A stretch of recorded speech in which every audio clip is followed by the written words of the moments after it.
Hello guys, kamusta kayo? So na-miss kong gumawa ng content, pasensya na kayo, ngayon lang ulit ako nakagawa ng vlog natin. So sa video ito, papakita ko sa inyo, tuturo ko sa inyo kung paano ba kumita sa pag-aayos ng inyong mga sasakyan.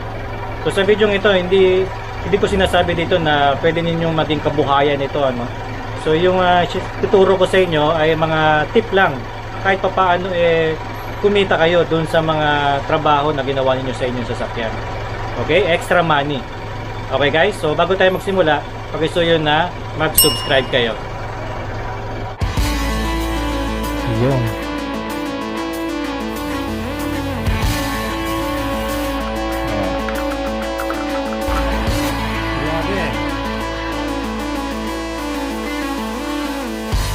Wala mo na di tayo magaling. Ito mga tips na kailangan natin. Pag-uusapan natin ngayon, siyempre, puro sa mga.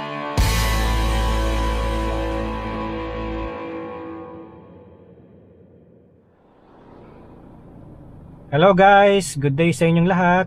At may bagyo na naman dito sa Pilipinas, dito sa Manila. Alam ko signal number 1 ata tayo, pero hindi pa naman natin ramdam yung bagyo na iyon.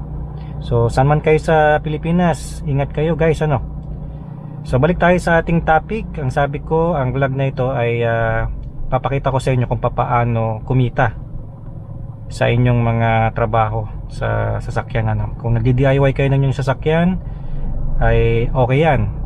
Pero mas okay kung kumikita rin kayo habang nagdi-DIY kayo, Pero disclaimer lang, hindi ang mga tip na ito, ay hindi talaga bibigay sa inyo ng kabuhayan, yung araw-araw na kita. Hindi naman. Ito ay pang extra money lang, Kaya nga meron tayong kasabihan na yung junk mo ay pwedeng maging treasure sa iba. So ibig sabihin, ang bibigay kong tip sa inyo, pwede pa ba nating maibenta yung mga gamit na mga parts ng ating sasakyan kapag tayo ay DIY. For example, yung mga pinapalitan nating mga shock absorber, yung mga parts na metal sa sasakyan natin. Yan. Paano tayo kikita dyan? Siyempre, kita tayo dyan through buy and sell, Pero unang-una, ang pwede kayo kumita sa inyong pag-DIY sa pamamagitan ng pagbebenta ng inyong used oil, So kung hindi nyo pa napanood yung video ko noon, meron akong video noon kung paano kumita o paano i-dispose ang mga lumang oil ng inyong sasakyan. Meron akong video nun, lalagay ko sa aking description. Ganun din sa ating cards, okay? So kung nagdi-DIY kayo ng change oil nyo, engine oil niyo, change oil nyo, transmission oil at gear oil, marami pang iba. Yung mga oil na yan, yung used oil na yan, ay nabibenta yan guys, So doon sa video na yon, malalaman nyo kung saan nyo ibibenta yon at kung saan nyo pwedeng i-dispose, Siyempre mahirap din na i-dispose yan kung saan. Huwag tayong maging pollutant, masama sa environment yun guys, So ang una natin pupuntahan ay ang junk shop. Meron akong alam na junk shop na ang katabi niya ay tire shop na rin, So tanongin natin doon kung bumibili sila ng tires at ng mga metal na galing sa sasakyan, Kaya double purpose yon. Kung nagpalit kayo ng mga tires, so malalaman nyo doon kung pwede palang ibenta yung mga used tires ninyo sa mga tire shop. Okay? Try natin dito guys sa junk shop na ito.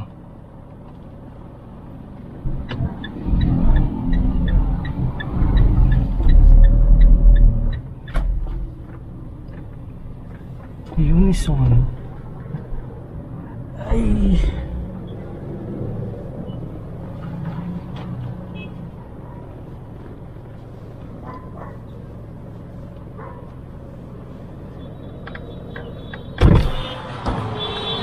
Bumibili kayo kuya ng second hand na gulong, yung used na gulong.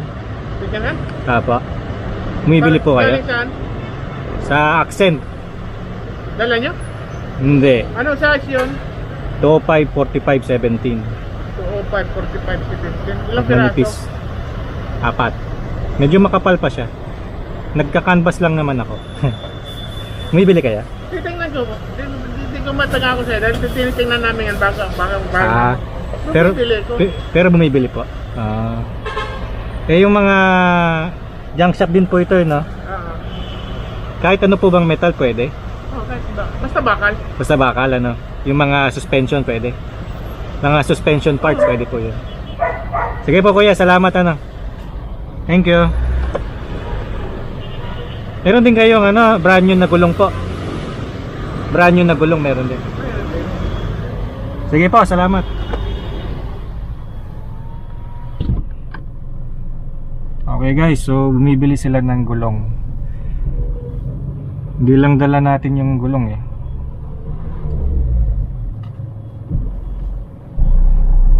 Pero yun ang isa nating ano, option ano.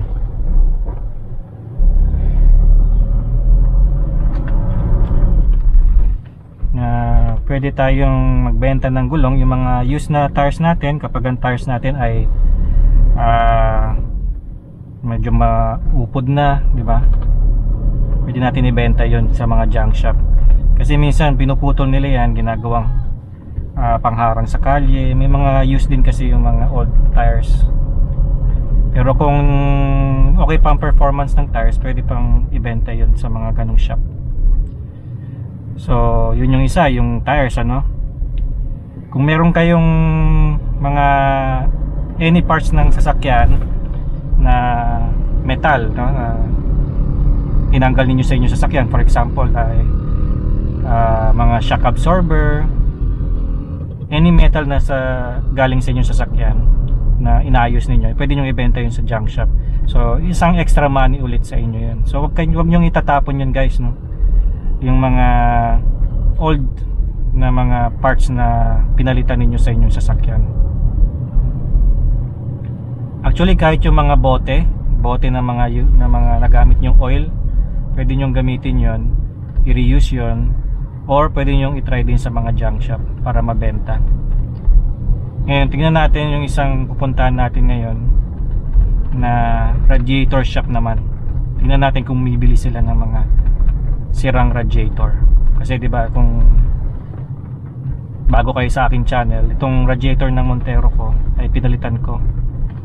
So kung ang inyong radiator ay palyado na, nag-overheat ang inyong sasakyan na pinalitan ninyo, huwag nyong tatapon yung radiator ninyo kasi maibebenta pa yan. So tingnan muna natin sa mga radiator shop kung bumibili sila. Kung hindi, pwede nyong ibenta yan dun sa mga junk shop. So at least scrap na, magiging pera pa, di ba?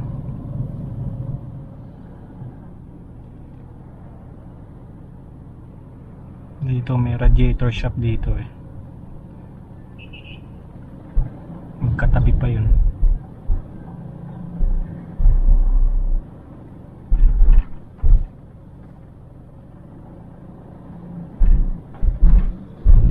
Ayun.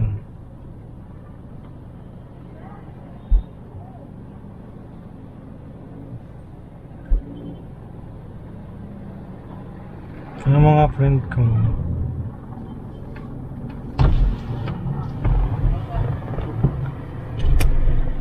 Tanong ko lang kuya, kung bumibili ba kayo ng used radiator? Yung yung pinagpalitan ba? Dito? Ah. Sinibenta yung nagpalitan doon ng Hindi. Salamat.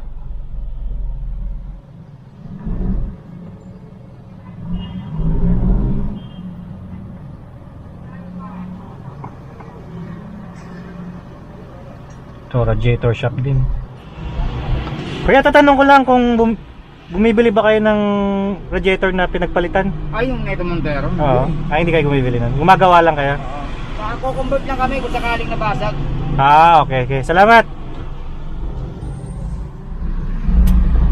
Okay. So, hindi sila bumibili ng radiator na sira. So, nag-aayos lang sila. Co-convert lang daw. So, ang isang option natin doon, sa junk shop ninyo ibibenta yung inyong radiator. Pero, meron ding isa pang technique dyan. Kung ang radiator nyo ay katulad ng sa akin ay barado, ang pwede nyong gawin ay ipagawa sa mga radiator shop yan. Papaayos nyo lang siya. Tapos saka nyo pwedeng ibenta or i-reuse yung radiator. So yun yung isang option natin. So yun guys, ano, kapag ka magtatrabaho kayo sa inyong sasakyan, no, magre-repair kayo, may maintenance kayo, huwag kayo basta-basta magtatapon. Lagay nyo lang lahat sa garahe ninyo, tambak nyo lang doon, kasi sigurado na may mapapaggagamitan kayo nyan or maibebenta nyo rin kalaunan. So nauna, yung langis ninyo wag nyo itatapon kasi pwedeng ibenta yan, nare-recycle yan. Pangalawa, lahat ng metal parts ng inyong sasakyan na tinanggal ninyo, pinalitan ninyo, pwede ninyong ibenta sa junk shop. Okay? Kung usable pa ang inyong mga parts, pwede pa talagang ibenta yun. Punta kayo sa Facebook, tingnan nyo yung mga Facebook pages doon na buy and sell. Sigurado na meron kayong makikita na page kung saan pwede magbenta at bumili ng mga second hand parts ng sasakyan. So sa ulitin guys, pwede kayong kumita sa inyong mga sasakyan. Mapagulong man yan o shocks o mga second hand na parts ng inyong sasakyan na pinalitan nyo na, pwede kayong kumita dyan, pwede nyong ibenta yan. Sa ganon, kahit papaano ma-break even ninyo o mabalik sa inyo yung ilang porsyento ng ginastos ninyo sa inyong sasakyan. Mahal kaya mag-maintain ng sasakyan, diba? Pag nag-maintain ng sasakyan, libo-libo. Kaya pagka nakabenta kayo ng yung mga parts, talagang masarap sa pakiramdam kasi kahit papaano yung pinaghirapan ninyo, di ba, hindi talaga expenses, kahit papaano may bumalik na pera sa inyo. So far wala pa tayong mga content for DIY, pero marami akong naiisip, kaso kailangan kasi ng mga budget, ano. Kapag ka nakabili na ako ng mga tools na yon, gagamitin ko na iyon para sa mga susunod na DIY projects natin, lalo na dun sa Hyundai Accent. So abangan nyo guys yung ating EGR doon, EGR cleaning sa Hyundai Accent natin. Ganun din, meron akong ayusin sa aking dito sa Montero. Medyo kinakalawang yung mga lug nuts nya, so i-repair natin yun, tanggalin natin yung kalawang bago pa lumala, ano. So abangan nyo yung mga video na yun guys sa aking channel. So sana nagustuhan ninyo ang video na ito. Pakisuyo na i-like ito at mag-subscribe kayo guys, ano.